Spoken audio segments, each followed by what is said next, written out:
পালং পনির।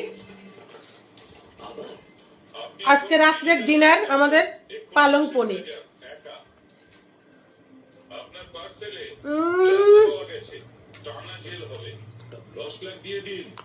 আপনারা এইভাবে ট্রাই করুন আমার মতো করে, হাত চেটে পুটে খাবেন, একদম এত টেস্ট,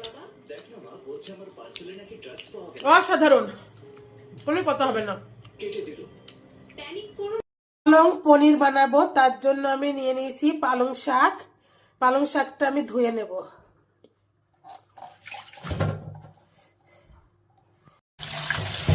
ধুয়ে নিচ্ছি, প্রথমে ভালো করে পরিষ্কার করে বেছে ধুয়ে নিচ্ছি।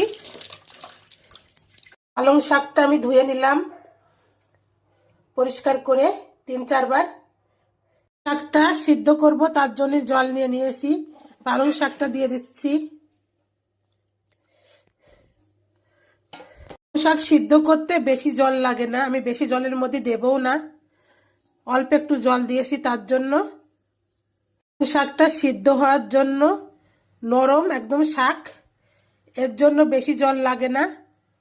এই জলটা সম্পূর্ণই আমি কাজে লাগিয়ে দেব পালং রেসিপিতেই, এই জন্য অল্প জলের মধ্যেই আমি সিদ্ধ করে নেব। এবার আমি ঢেকে দিলাম সিদ্ধ হওয়ার জন্য, মানে ভাপিয়ে নিলেই হয়ে যাবে। আমার ভাপানো হয়ে গেছে পালং শাকটা। পালংটা আমার ঠান্ডা হয়ে গিয়েছে। পালংটা আমি মিক্সারের মধ্যে দিয়ে দিলাম, পেস্ট করে নেব। দিয়ে দেব রসুন, পেঁয়াজ, কাজু, আদা, লঙ্কা পেস্ট করে নেব। পেস্টটা আমার হয়ে গিয়েছে। পনিরটা ভাজার জন্য আমি সাদা তেলই ব্যবহার করছি।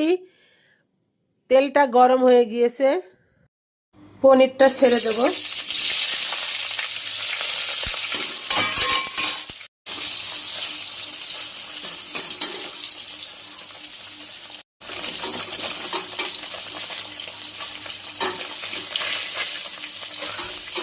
ওই পিঠটা উল্টিয়ে দেব।